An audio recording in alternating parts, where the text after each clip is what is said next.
We are now over 3.5 years into Russia's intervention in Ukraine, the largest war in Europe since World War II, dividing the world into two opposing camps. Some argue that Putin's imperial ambitions lie at the heart of it, aiming to expand Russian territory.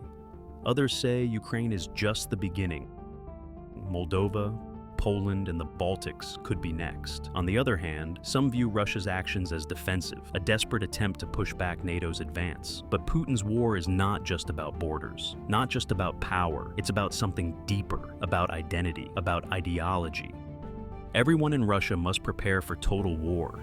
Even if you're not at the front, behave as if you are. At his recent meeting with Donald Trump, Putin did not look like a man rushing for victory. He looked calm, in control, almost as if time itself was on his side, because expanding territory is not his ultimate goal, nor is merely projecting geopolitical influence. What Putin seeks is something far more enduring, the creation of a new ideology, one that redefines Russia's place in the world, and that will outlast the war itself. He is shaping a vision of society that values struggle, unity, and endurance over comfort, individualism, and consumerism. Victory on the battlefield is secondary.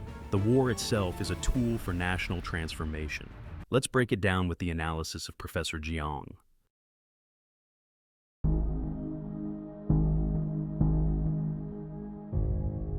Vladimir Putin's 2022 invasion of Ukraine wasn't just about reclaiming lost influence, it was about resurrecting an empire. Putin is often portrayed not as a rational actor, but as a man consumed by nostalgia for the Soviet Union.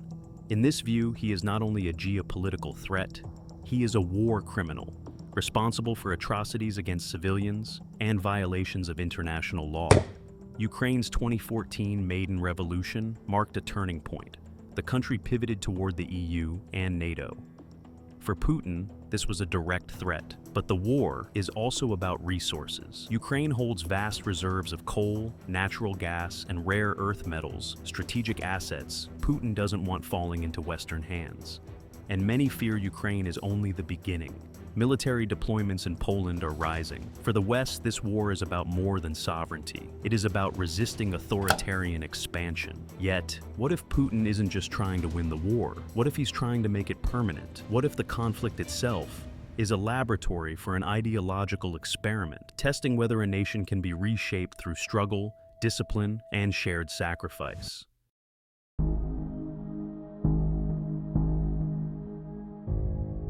We've seen how the West interprets the war. From the Russian point of view, the war is not aggression, but a response to decades of broken agreements made after the Cold War. Before the dissolution of the Soviet Union, Moscow was given a verbal assurance that NATO would not expand 1 inch eastward. Yet since then, the alliance has moved right up to Russia's borders. History further shapes this view. Both Napoleon and Hitler invaded Russia through the Ukrainian plains.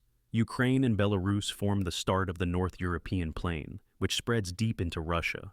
This plain is strategically critical, especially at the narrow corridor between the Carpathian Mountains and the Baltic Sea. Maintaining control here is vital to Russia's security. Losing Ukraine from Russia's sphere of influence means strategic vulnerability for Moscow. When Ukraine began turning toward the West in 2014, especially toward NATO, it was seen in the Kremlin as a red line. The intervention, by this account, was preventive, to avoid another catastrophe threatening Russia's security and sovereignty. For Moscow, this is not a war of conquest, but a war of survival.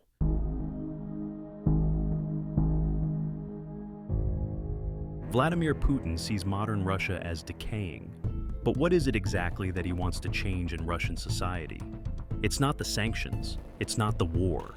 The rot, in his eyes, comes from within. Russia is the most corrupt country in Europe. Oligarchs loot the state and escape to Dubai or London. Moscow glitters with luxury cars, while rural hospitals collapse from neglect. In some regions, life expectancy has fallen to 65. The economy, smaller than Texas. But for Putin, the deeper sickness isn't economic, it's psychological. Alcoholism has hollowed out families. 1 in 6 men is dependent. 1 in 3 deaths is tied to drinking, liver failure, crashes, domestic violence. Fertility has collapsed to 1.5 births per woman. Abortions are widespread. Infant mortality remains high in poor regions. Marriage is in decline. Divorce is the norm. Ask young Russians about their future, and many will tell you, not here. They dream of New York, London, Melbourne, anywhere but Russia. The population shrinks, the youth are disillusioned, and the West? In Putin's eyes, it is not just a rival power, it is a contagion, a consumerist disease that seeps into the national soul. In his mind, Russia has become soft, fractured, addicted to comfort, a country that forgot how to suffer, how to sacrifice, how to believe. And so for Putin, the war in Ukraine is not just about territory. It is about curing a nation, about restoring purpose, about rebuilding the moral backbone of a civilization.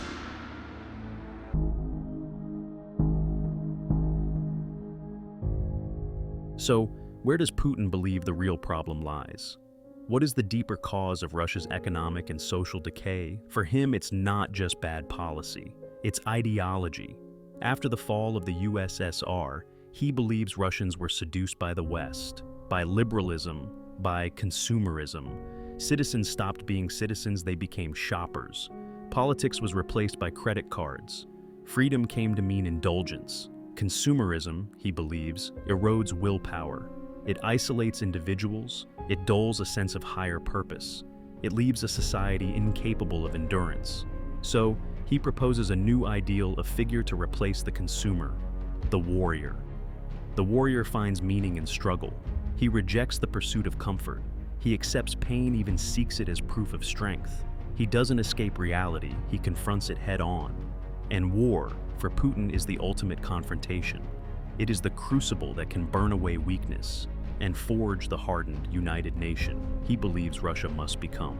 The war in Ukraine has slowly begun to change values within Russian society. Russia's economy has resisted Western pressure and sanctions because Russians now have the will to participate more strongly. Russian factories produce about 250,000 ammunition shells monthly, showing a de facto wartime economy. When asked about rising Russian casualties, Putin replied, "They died for the motherland." In this worldview, death is not loss. War unifies, it disciplines, it forces a fractured society to align toward a single goal. And this, in Putin's ideology, is the antidote to Russia's spiritual illness. It is the forge where a new society is tempered.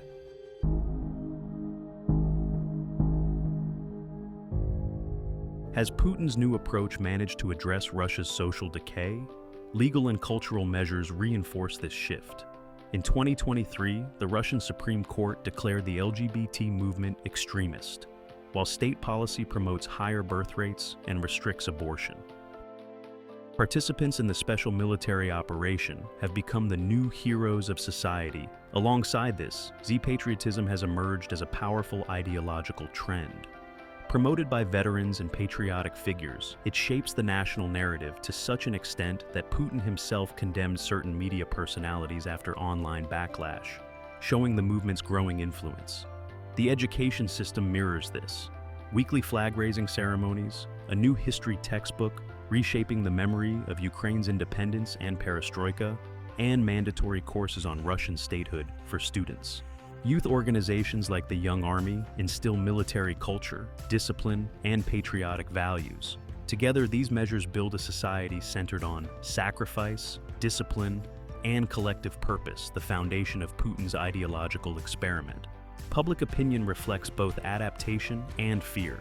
Surveys by Russian Field and Chronicles show that 50 to 70% of people support the war. Support is highest in poorer, rural regions, such as Dagestan, which provides disproportionate numbers of recruits and casualties. Among youth, opposition is more visible. In 2023, 36% of those aged 18 to 24 and 25% of those 25 to 34, 25 to 39 opposed the war, though these same groups were among the first drafted.